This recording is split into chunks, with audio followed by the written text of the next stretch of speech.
Directed by Cary Fukunaga, No Time to Die is the fifth and final entry in the Daniel Craig era of James Bond. But does 007 hit the mark this time? Finish him!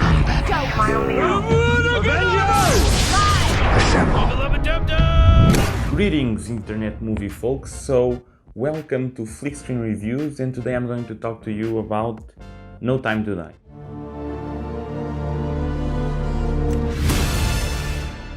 It was a very interesting film, and the change of the directorial status was very interesting because it brought some new dynamics, but it was also interestingly very connected to the previous film, Spectre, which was directed by Sam Mendes. This film was expertly shot. It was very beautiful to look at. The cinematography was very, very vibrant, and it also was slow. It took its time to let the audience really delve into the frames, and it was interesting.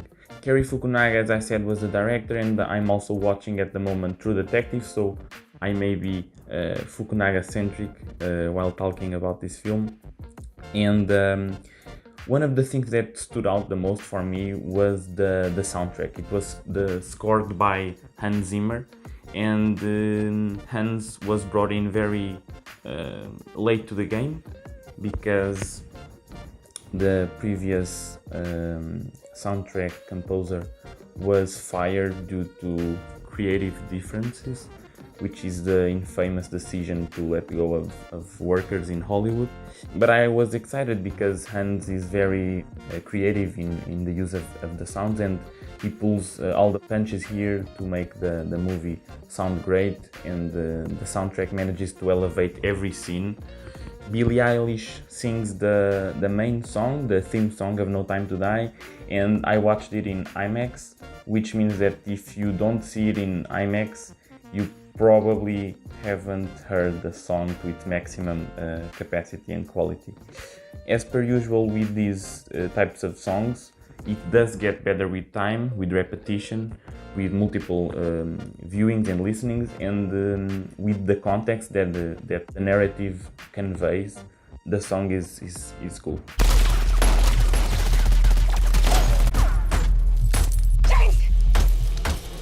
Okay.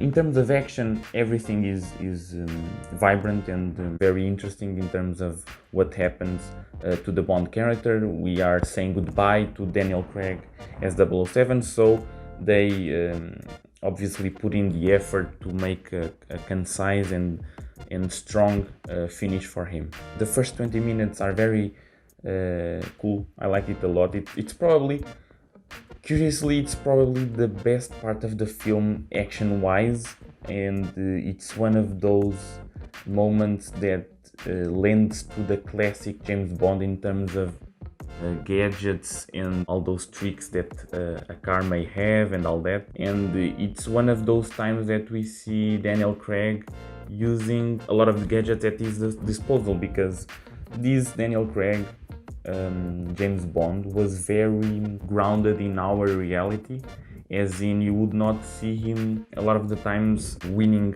encounters with gadgets. You would see him winning with the fist fights and his physical prowess. I liked it a lot, but the film has some pacing issues. I feel like you could have easily shaved 20 minutes out of it. The film is a bit bloated, and it does get confusing or not as streamlined as I would like it to be. There are a couple of scenes that are unnecessary to the film as a whole, because when you are watching it, it feels as though they are repeating the same information, kind of making it sure that you are understanding what they are conveying to the audience. When her secret finds its way out, it'll be the death of you. You can imagine why I've come back to play. Rami Malek is the main villain here. He starts off very, very interesting with motivations that go all the way up to one of the beginnings of James Bond, and it's interesting. However, past a certain point, the character feels as though they are bad for the sake of being bad. And even though Rami is a very good actor, I feel like he was underutilized. His talents were a bit wasted because he has this very monotone presence, and his manner overall is kind of like this god that was sent to Earth.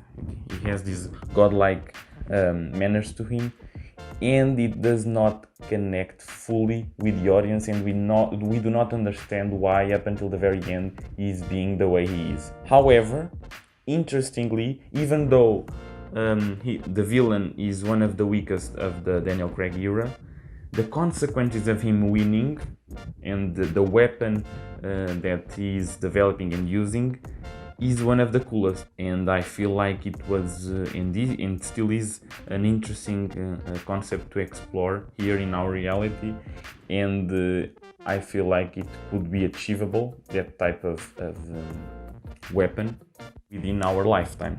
So it was interesting seeing that developing on screen, even though it was a bit wasted up until the very end. I met your new 00. She's a disarming young woman. We have for the first time a female 007, and there was a lot of concern that it would diminish James Bond's presence in the film. I didn't feel that at all. She was actually quite cool and had these military stance and tactics throughout the film that were interesting. 007, the female one, was played by Lashana Lynch, and she was the Captain Marvel's best friend in Captain Marvel's movie, and I liked her. She was cool. I dug it.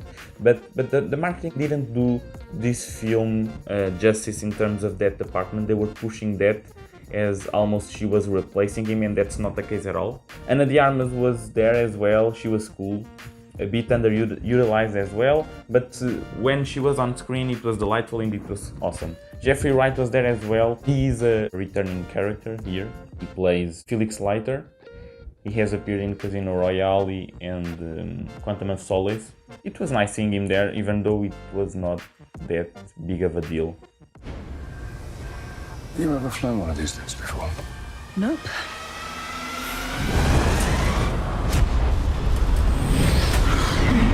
I have a problem with the marketing of the film, because not only what I was saying about the female aspect, but also because they pretty much showed all the money shots.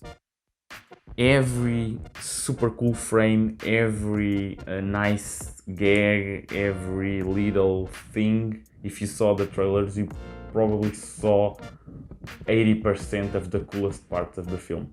Which I don't blame them, because there was this pandemic, I don't know if you know, that pretty much derailed all the plans of making this film come to theaters. It was originally going to premiere in April of 2020, and it only managed to premiere right now.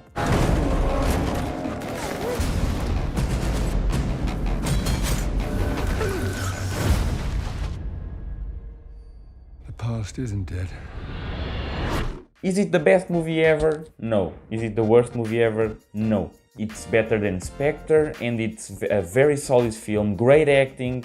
Daniel Craig gives it all, and he seems like he's ready to put the role to rest, and he goes out with a bang. No Time to Die is the most emotionally charged film of the Daniel Craig era, and I invite you to go see it. I think it's cool. It gets my seal of approval. And yeah, what did you think of the movie? If you had the chance to watch it, go jump into the comment section down below and share your thoughts, and I'll be sure to check them out and answer. Okay? Take care. Bye bye.